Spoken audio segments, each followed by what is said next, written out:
বাজারে এখন প্রচুর কাঁচা আম পাওয়া যাচ্ছে। এই কাঁচা আম দিয়ে আমরা নিত্য নতুন চাটনি বা আচার বানিয়ে খেয়ে থাকছি। আজকে তাই তোমাদের সাথে কাঁচা আম আর টমেটো দিয়ে দারুণ একটা চাটনির রেসিপি শেয়ার করলাম, যেটা তোমরা যে কোনো স্টাফিং পরোটার সাথে খেতে পারবে, এমনকি ভাতের সাথেও দারুণ লাগবে। খুব তাড়াতাড়ি এটা হয়ে যায় অল্প সময়ের মধ্যে। তবে দেখে নাও আমি এটা কেমনভাবে তৈরি করি। প্যানের মধ্যে 1 থেকে 1.5 চামচের মতন সর্ষের তেল দিয়ে দিলাম। 2টো টমেটো অর্ধেক করে কেটে দিয়ে দিলাম। একটা আম দেখো সেটাও অর্ধেক করে দিয়ে দিলাম। দিলাম 4-5টা রসুনের কোয়া।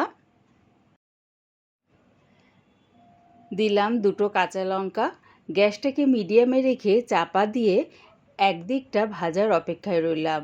যখন দেখবে একদিকটা এরকম লালচে রং ধরে গেছে, তখন সবগুলো আবার উল্টিয়ে আরেক দিকটা লালচে রং ধরার জন্য চাপা দিয়ে এটা হতে দেব। দুদিকটাই খুব সুন্দরভাবে লালচে রং ধরে গেছে। আর দেখো টমেটোটা তোলার সঙ্গে সঙ্গেই কিন্তু খোসাটা ছেড়ে যাচ্ছে।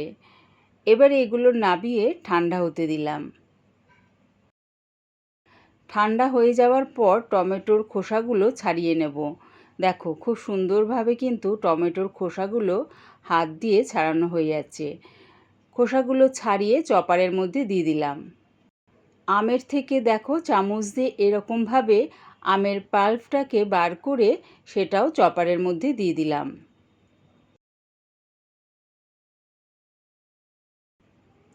কাঁচা লঙ্কা আর রসুনগুলো সেটাও দিয়ে দিলাম। কোনো রকম জল ছাড়াই আমি এটা চপ করে নেব। দিয়ে দিলাম বেশ খানিকটা ধনেপাতা কুচি, স্বাদ অনুযায়ী নুন, আর কালারের জন্য দিলাম কাশ্মীরি লঙ্কার গুঁড়ো। দিলাম একটা মাঝারি সাইজের পেঁয়াজ টুকরো করে। তোমরা চাইলে পেঁয়াজটা দিতে পারো। অবশ্য পেঁয়াজটা দিলে কিন্তু ফ্রিজের মধ্যে 2-3 দিন রেখে খেতে পারবে, এর থেকে বেশি কিন্তু আর রাখতে পারবে না। আর পেঁয়াজ ছাড়া যদি করো তাহলে এটা 1 সপ্তাহ ফ্রিজে রেখে খেতে পারবে। তারপরে দেখো চপারে আমি চপ করে নিলাম। তোমরা চাইলে এটা মিক্সিতেও করতে পারো, কিন্তু মিক্সিটা বন্ধ চালু করে করলে পরে দেখবে এরকম দানা দানা হবে। একদম মিহি পেস্ট করে দিও না। আর যদি চপার থাকে তাহলে চপারেই চপ করে নিও। রেডি হয়ে গেছে আমার দারুণ স্বাদের কাঁচা আম আর টমেটোর চাটনি। একবার এভাবে বানিয়ে খেয়ে দেখো, দারুণ খেতে লাগে। পুরো ভিডিওটা দেখার জন্যে প্রিয়া এপসা কিচেনের থেকে তোমাদের সবাইকে অনেক ভালোবাসা রইল। আমার এই কাঁচা আম টমেটোর চাটনির রেসিপিটা ভালো লাগলে প্লিজ আমার চ্যানেলটিকে সাবস্ক্রাইব করে দিও।